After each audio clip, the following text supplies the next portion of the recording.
Hãy hình dung một đại dương xanh bao la, không phải nước mà là cây cối.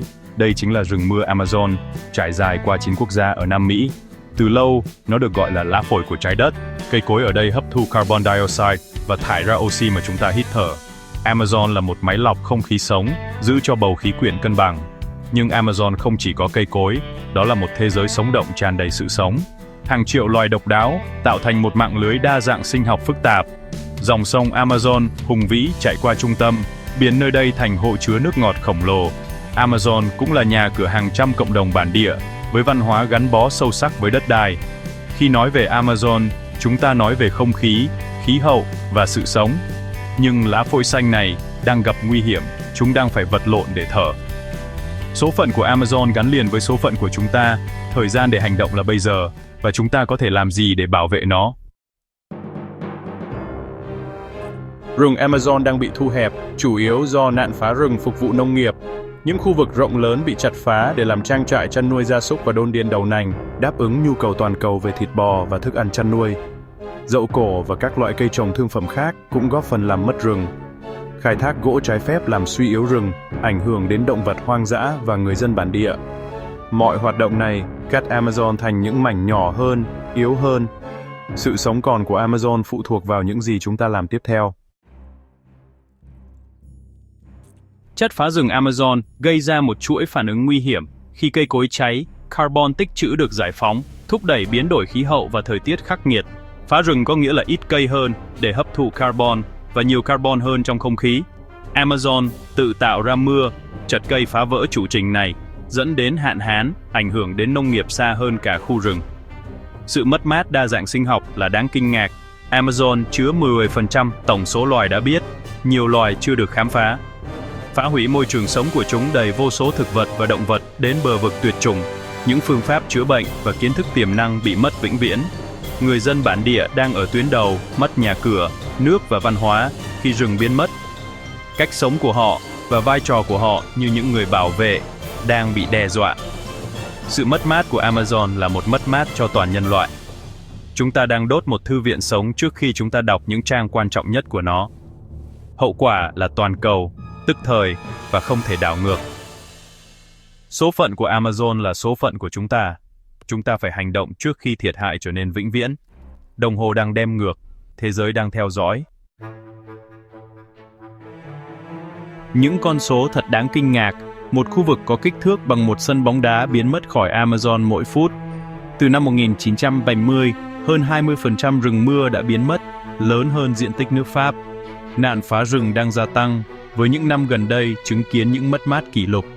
Dữ liệu vệ tinh cho thấy hàng nghìn km vuông bị chặt phá hàng năm.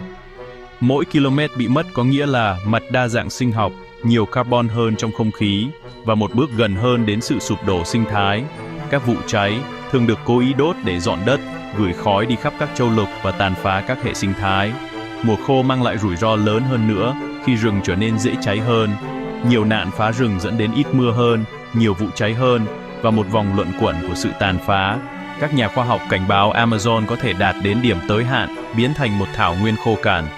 Điều này sẽ là thảm họa cho khí hậu và cho sự sống trên trái đất. Cuộc khủng hoảng là cấp bách và đang diễn ra. Tương lai của Amazon đang ở thế cân bằng. Chúng ta phải thay đổi hướng đi, ngay bây giờ. Đằng sau những con số là những cuộc đời thực, con người và động vật mất đi mái nhà của họ. Đối với các cộng đồng bản địa, rừng là thức ăn, thuốc men và vùng đất thiêng liêng. Khai thác mỏ làm ô nhiễm sông ngòi bằng thủy ngân, gây bệnh tật và đói kém. Những người bảo vệ môi trường đối mặt với các mối đe dọa và bạo lực vì bảo vệ đất đai của họ. Động vật ở Amazon cũng đang phải chịu đựng, báo đốm mất đi khu vực săn mới và các loài biểu tượng đối mặt với nguy cơ tuyệt chủng. Mỗi loài đều quan trọng, khi chúng biến mất, khả năng tự phục hồi của rừng cũng phải nhặt. Các loài chim lớn và linh trưởng phân tán hạt giống, giúp rừng tái sinh. Nếu không có chúng, sự phục hồi chậm lại và sự im lặng thay thế những âm thanh sống động của rừng rậm. 10 hecta bị mất có nghĩa là vô số cuộc sống bị gián đoạn hoặc kết thúc. Sự tàn phá Amazon là một bi kịch thầm lặng, nhưng chưa quá muộn để thay đổi câu chuyện. Bảo vệ rừng là bảo vệ con người, động vật và hành tinh. Những gì đang bị đe dọa không thể cao hơn. Dù đang trong khủng hoảng, hy vọng vẫn còn. Trên khắp thế giới, mọi người đang đấu tranh để bảo vệ Amazon. Các quỹ và đối tác quốc tế hỗ trợ bảo tồn và các nền kinh tế bền vững. Các tổ chức phi chính phủ làm việc với cộng đồng địa phương, dùng công nghệ để giám sát nạn phá rừng và vận động cho luật mạnh hơn. Các sinh kế bền vững như thu hoạch hạt hoặc du lịch sinh thái cho thấy con người có thể phát triển mà không cần phá hủy rừng. Công nghệ, từ vệ tinh đến máy bay không người lái, giúp theo dõi và chống lại các hoạt động bất hợp pháp. Mạng xã hội lan truyền nhận thức và gây áp lực để các công ty thay đổi. Là người tiêu dùng, chúng ta có sức mạnh. Lựa chọn sản phẩm không gây phá rừng tạo ra sự khác biệt. Giảm nhu cầu về thịt bò và đậu nành, hỗ trợ các thương hiệu không phá rừng và lên tiếng đều quan trọng.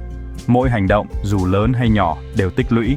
Chúng ta có thể ký các kiến nghị, hỗ trợ các nhóm bảo tồn và yêu cầu hành động từ các nhà lãnh đạo. Tương lai của Amazon phụ thuộc vào chúng ta. Cùng nhau, chúng ta có thể tạo ra một làn sóng thay đổi. Cuộc chiến khó khăn, nhưng không phải là không thể. Hy vọng lớn lên khi chúng ta hành động. Chúng ta đã thấy vẻ đẹp của Amazon, tầm quan trọng của nó và những mối đe dọa mà nó phải đối mặt. Tình hình rất nghiêm trọng, Amazon đang tiến gần đến điểm tối hạn. Đây không phải là một vấn đề xa vời, nó ảnh hưởng đến tất cả chúng ta. Không khí chúng ta hít thở, khí hậu chúng ta phụ thuộc vào và sự cân bằng của sự sống đều liên quan đến Amazon. Bảo vệ nó có nghĩa là bảo vệ chính chúng ta và các thế hệ tương lai. Hãy lấy cảm hứng từ khả năng phục hồi của rừng và những người bảo vệ nó. Hỗ trợ các cộng đồng bản địa, các nhà khoa học và các nhà hoạt động ở tuyến đầu. Yêu cầu các chính sách coi trọng rừng, sống hơn lợi nhuận ngắn hạn.